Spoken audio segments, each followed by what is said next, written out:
next up is the panel on wallets, the future of Bitcoin Cash wallets. So on the stream so far, Corbin, Fraser of Bitcoin.com, Matias, Alejo, Garcia of BitPay, Romit of Zapit, Shammah, Chancellor of Stamp Chat.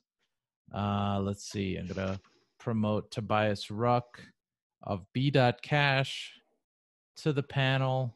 Oh, and Paul Puey is in here as well of edge.app. Hello, guys. Nice seeing you all. All right. Hey, so, hello, everyone. And Baudoin Collar of Satochip. And Kousha of BCH Ghana is going to moderate. Are you ready, Kousha? So, Tobias, in your estimation, what is a Bitcoin Cash wallet? What makes a Bitcoin Cash wallet? What do you need to be a good Bitcoin Cash wallet? And I'll turn it over to you, Kousha, for further moderation.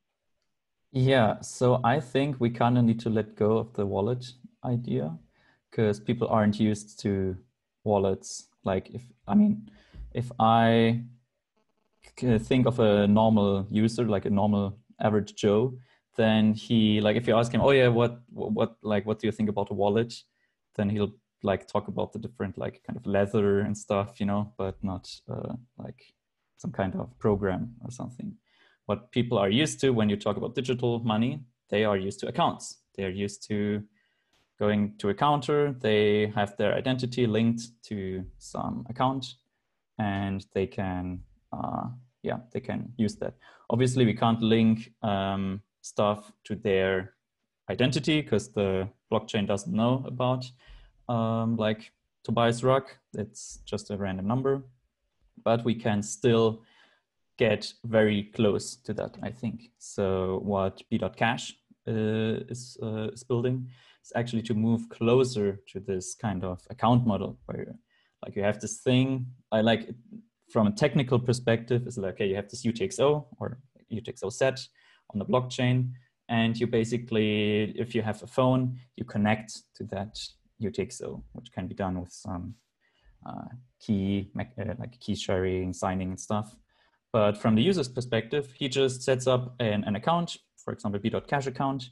He puts in data that, like, we're still deciding on that, like what we will actually do.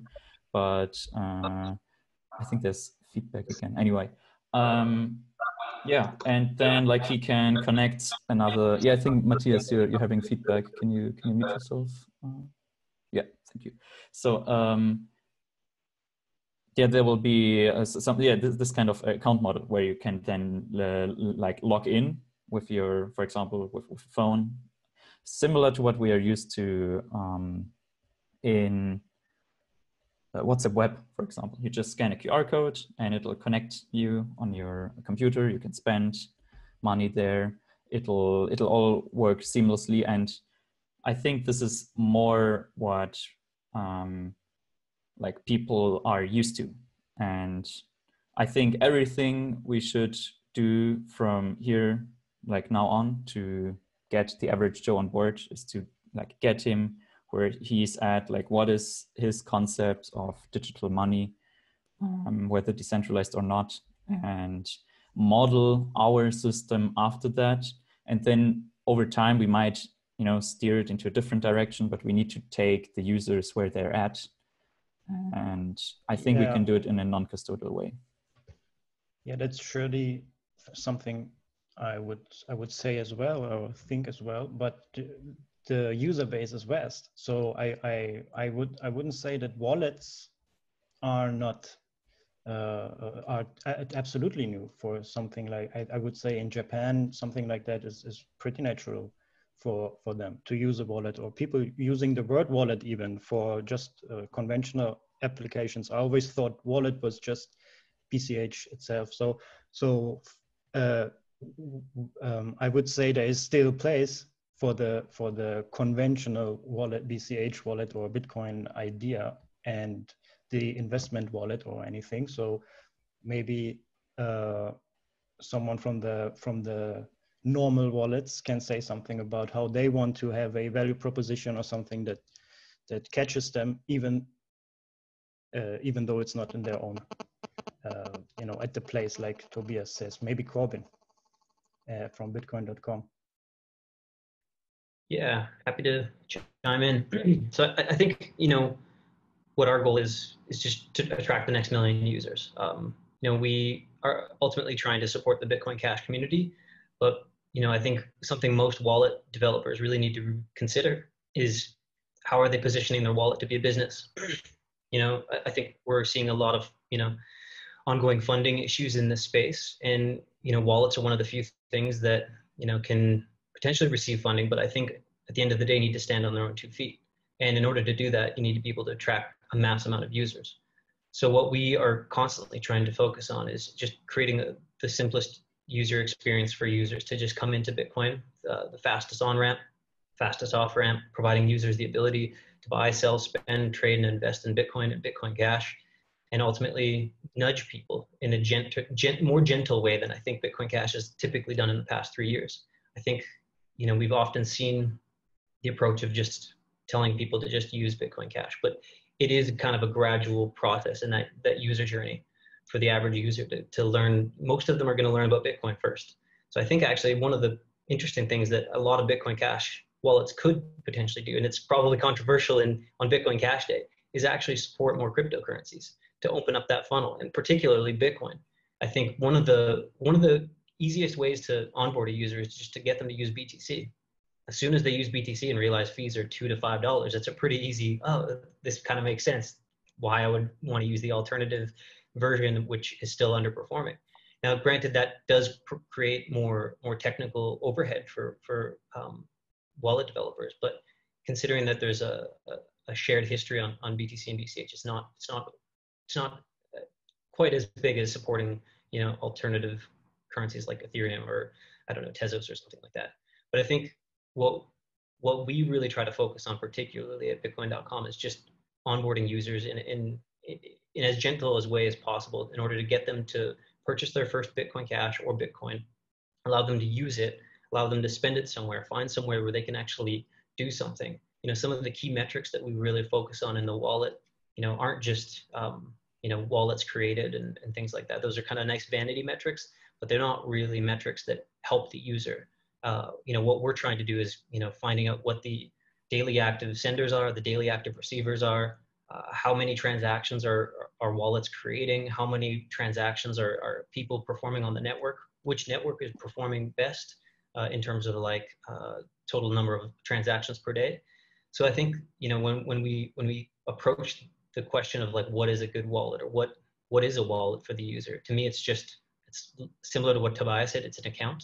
I think it's also needs to be both, it needs to be both this account, but it also needs to be a bit of an education tool, because the majority of these new users, the next million users, they don't know the difference between Bitcoin or Bitcoin Cash or Ethereum. All they know is there's this, magic internet money that I've heard I should invest in, or I've heard that I can maybe spend it down the street.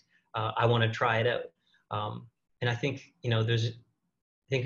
being able to find out what your users' personas are, I think is really an important step as well. Is your wallet gearing towards, the hardcore Bitcoin Cash enthusiast? If so, that's great, but you do have to realize that you're restricting yourself to a limited number of users. The number of users that you're potentially, if you're trying to, go after profit and mass adoption, you do need to kind of look after, the ordinary user who's totally brand new to the space. And that's kind of always something we're trying to put our shoes back into. Anytime we're building something, we're saying, how many users is this going to help? Is this something that the Bitcoin Cash community will love and Reddit will say, you guys are kicking butt? Or is this something that, is maybe just a big resource hog and might be only used by 200 nerds? So it's sorry to cut you off there. Sorry to cut you off there. We have to be a bit quick. But I agree on the last question on the question about what users do you have, and I think the wallets also fundamentally also are investment wallets and not payment wallets. Like asset wallets where you can look off your asset and often the payments get lost, and especially going to multi-coin wallets. But before we're going to multi-coin wallets, I just wanted to ask Romit what he says as some kind of hybrid between the conventional normal use service plus Bitcoin Cash on top or under it, actually. You are muted. Unmute. Thanks, Okay. thank you. This is Romit from Zapit Wallet. You know, I mean, I think most of the world is focusing on the West or South, you know, like South America or Africa, things like that. But we don't see a lot of adoption happening in India in terms of crypto, other than just exchanges or trading, right? We're talking about millions of merchants available just in one country with, you know, more than 1 billion people, and nobody is using crypto anywhere in payments. Mainly, it's not because, you know, there aren't good services. It's just that the traditional finance within India is so good, right? I mean, most of the Indians can actually make bank transfers using the new payment interface that the you know, entire infrastructure has set up for free and instant. Like if you actually make a Bitcoin Cash transaction and a regular, you know, bank transfer in India, it's not that much different, but it's actually free.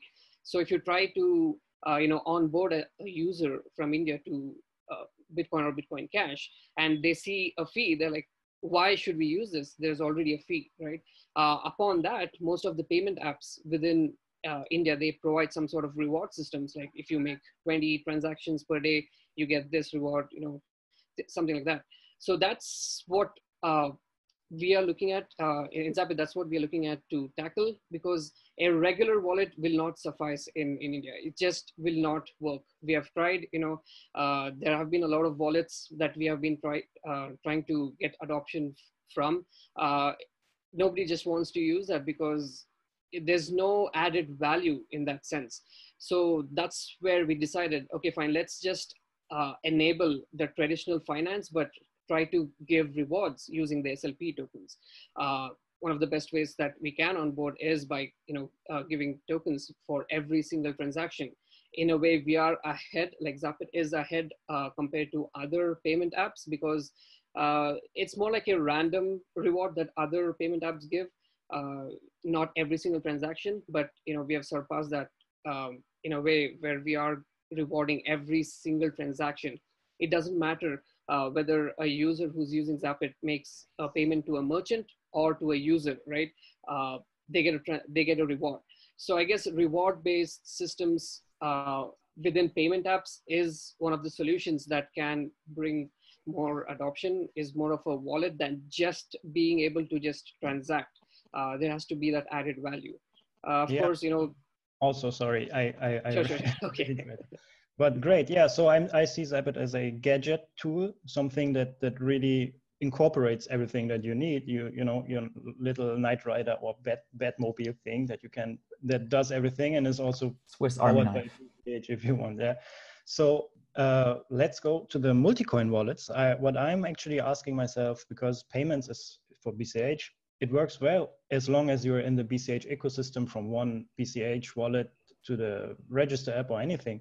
But the second I'm sending money to someone who has most certainly a multi-coin wallet, they're like, man, this takes so long. Why does it? Because we are waiting for confirmations and all of this. So I was always asking myself, what holds multi-coin wallets off, as I see many that do not accept or support implement zero-conf transactions? And is it some kind of philosophical, or is it a resources thing that you just don't have the time to work on that? So maybe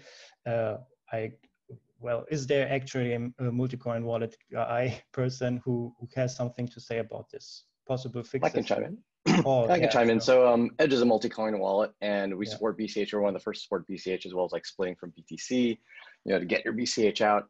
I've been a big proponent of BCH and, you know, kind of what the ecosystem is trying to do. From the viewpoint of, like you had asked the question, you know, the difficulty in using a multi-coin wallet with one that supports BCH and why it's fast or slow. Supporting zero-conf actually can be a bit of a challenge, but we do support it, and we have from the very beginning.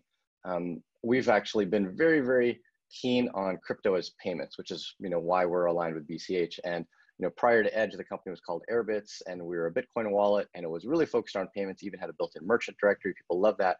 But I know, as we saw, and much to what other folks were saying, such as Romit, the traditional payment system is hard to beat, especially in a lot of countries. And some, sure, BCH is fast, simple, and easier than having to deal with cash in very cash-based economies. But in most countries, the traditional payment system is actually pretty good, and a lot of people have access to it. Rewards are a way to get people using crypto. The challenge, I think, with most traditional payment systems is the rewards also give up information about the user. And that's actually the value to merchants in adopting a payment system. And both the merchant and the consumer is giving up information about the user that now the payment system and the merchant can have in exchange for the reward that goes back to the user, which is a little tough. I'm waiting for someone to kind of solve that problem in the crypto space. But going back to multi-coin wallets and why they exist, we realize that there isn't a lot of certainty around what crypto is going to be, the payment system crypto, the smart contract crypto, or what I don't think it really is a good definitive need or a store of value crypto. I think all cryptos can be store of value, or you just need to have good use in some other way, which is why we support multiple. And really, the on-ramping is what we found a lot of people are still in need of. Just still less than 1% of the world has Bitcoin Cash. We got to get those people on board.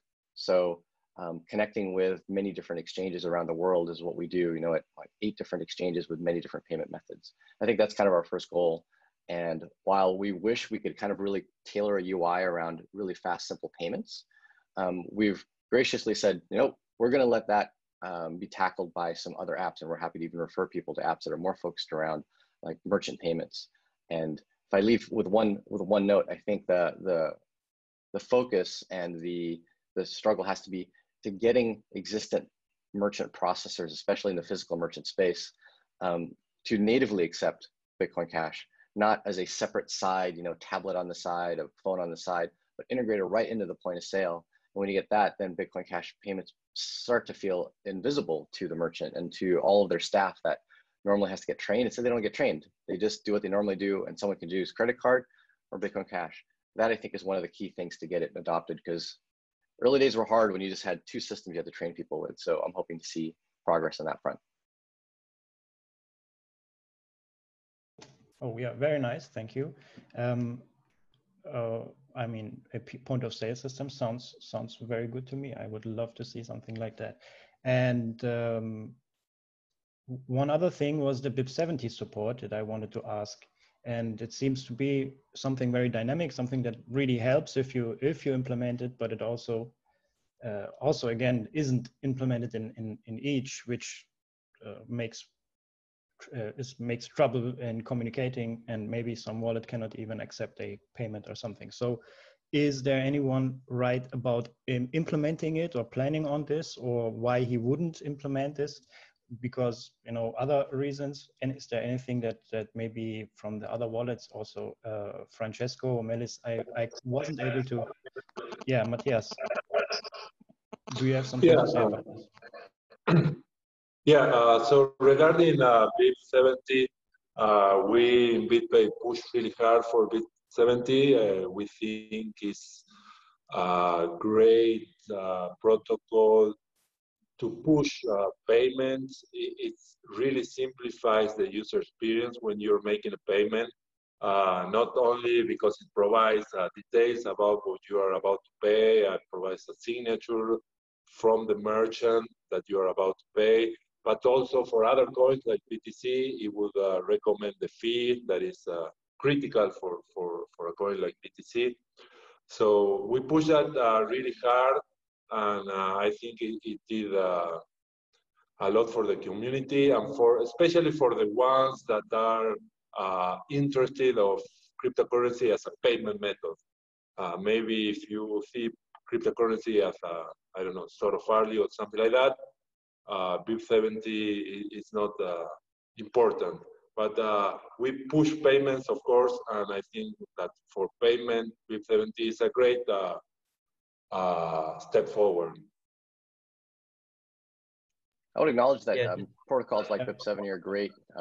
I'll give BitPay credit for at least moving towards the JSON payment protocol, which is much easier to implement. BIP70 being in the feedback of our developers, a bit of a mess, and the buffers being a bit more challenging, requiring more resources. But the JSON payment protocol we've implemented, and we're happy with that as a specification.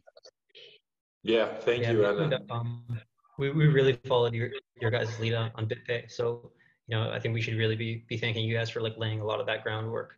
I think Bitcoin.com, we were piggybacking off Copay for years, and I think your team was doing great work. So, I think, yeah, big thank you, I think, from the whole community for being able to continue to push, BIP70 and payments. So I think that's we're still focusing on BIP70, both in the Bitcoin.com wallet. We recently launched the Bitcoin Cash Register, which now supports BIP70.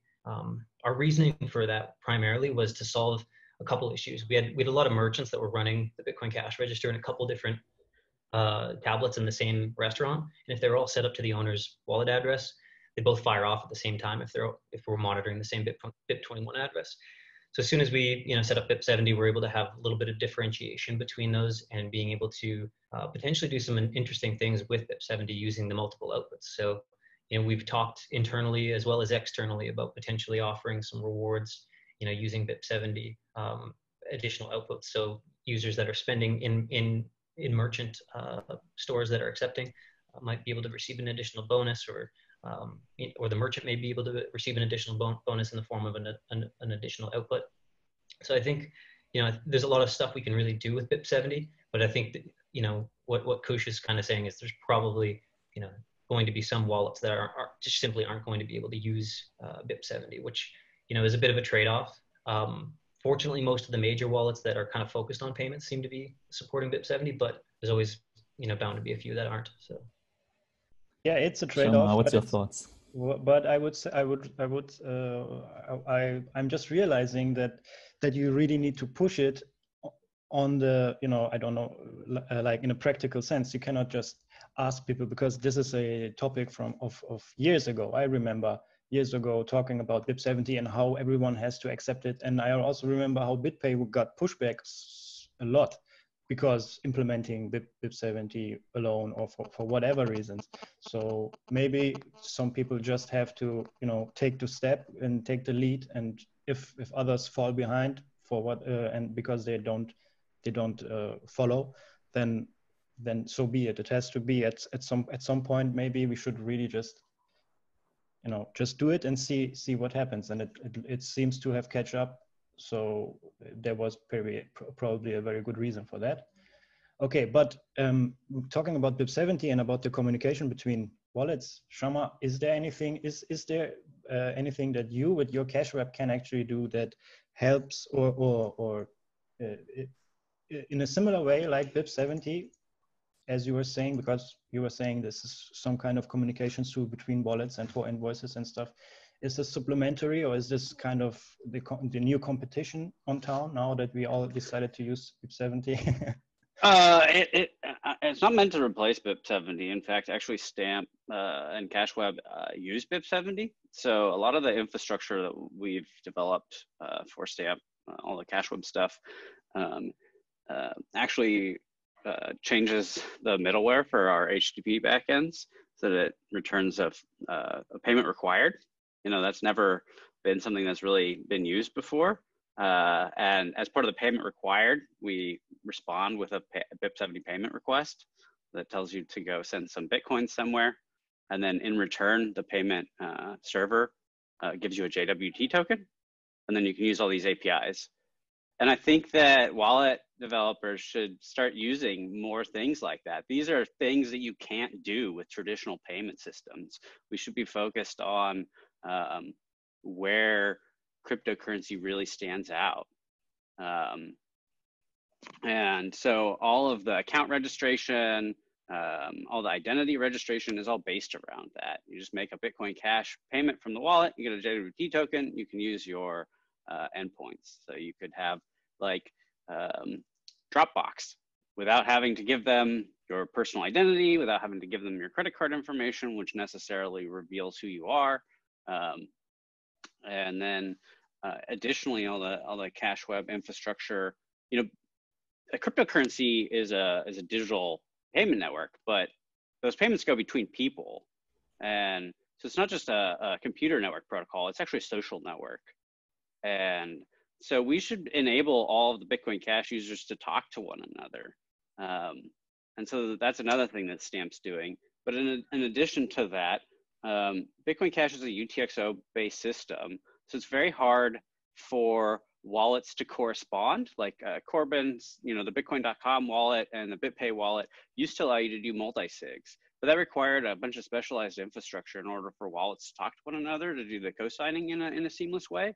And then you have FlipStarter with the EC plugin. If you want to execute these smart contracts, you got to go in there. It gives you a base64 payload. You got to go paste that somewhere. This is not a good user experience. And so the other stuff that CashWeb is focusing on is allowing wallets, even if they're offline, to do these interactive protocols. And that enables a lot of these more advanced features. And so one of the things that we're also going to do with Stamp is these protocols allow you to, provide a JavaScript API to a website, and they can, and then you can do these interactive protocols with the website itself. So one of the things that I'm planning to do is, say you go to the FlipStarter website, you can just click a button, and then it would make that appropriate transaction. And so in this way, it would allow dApps on Bitcoin Cash. I'm way less focused on merchant adoption and more in terms of digital payments, where I think cryptocurrency really stands out. Yeah, sorry, I have to cut off you here. We have just a couple of minutes left. I just wanted to ask Baudoin for a second, because with the last question going to Baudoin, or the second last, what's next for your wallet? I actually wanted to ask anyone, but since Baudoin wasn't able to say something right now, I was thinking, what is next for your wallet? What is the convenience that you're trying to give with your hardware wallet? Because I'm also thinking about, okay, hardware wallets investment, or again, how can I pay with your hardware wallet? Let's say it this way.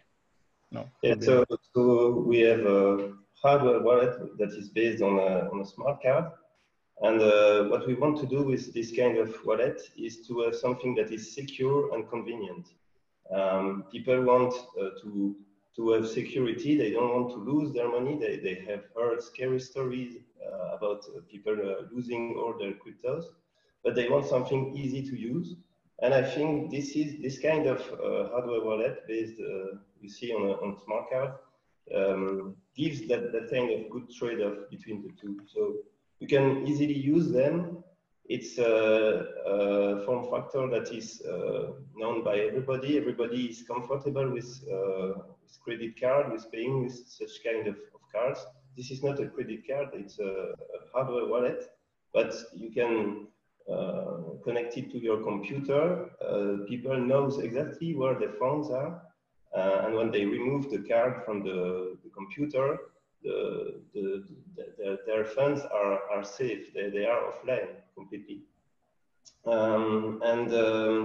You were talking about multi-currency wallets. This is also a kind of hybrid, because we can store Bitcoin Cash, Litecoin, Bitcoin, Ethereum on the same hardware wallet, but we use each time the dedicated software wallet as a client to interact with the card.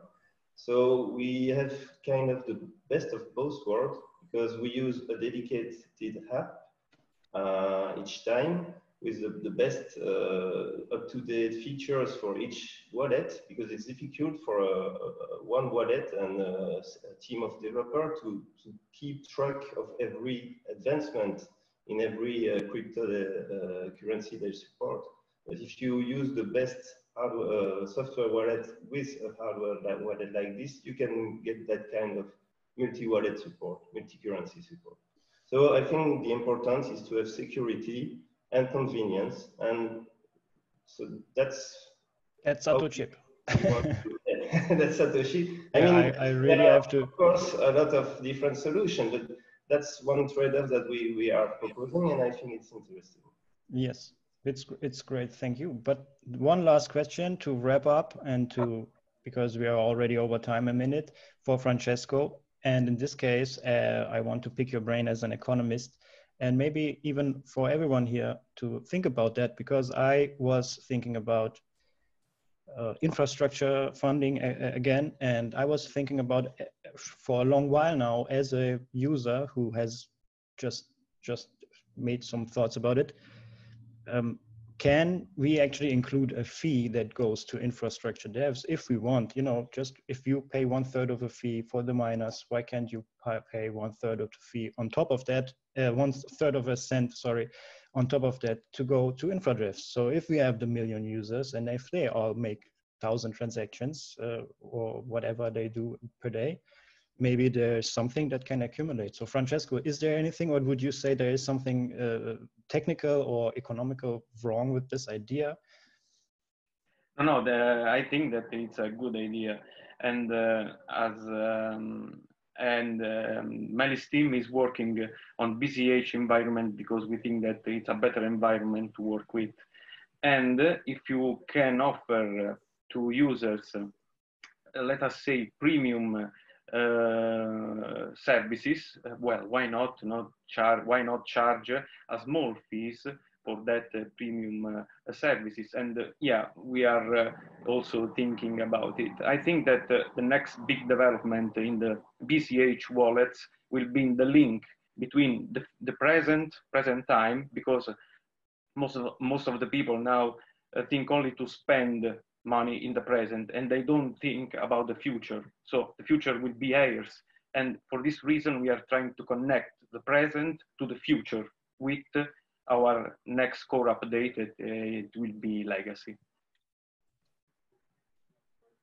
Okay, great, thank you. I think we have all the time we need. I mean, George, take over. And thank you all for your attendance. Very nice. Thank you so much, Kousha, for moderating. Thank you, Paul Puey of Edge Wallet, Matias of BitPay, Corbin, Bitcoin.com, Romit, Tobias, Shammah, Francesco, and Baudoin. Thank you, everyone, so much. Thank you, guys. Thank you. Take care, everybody.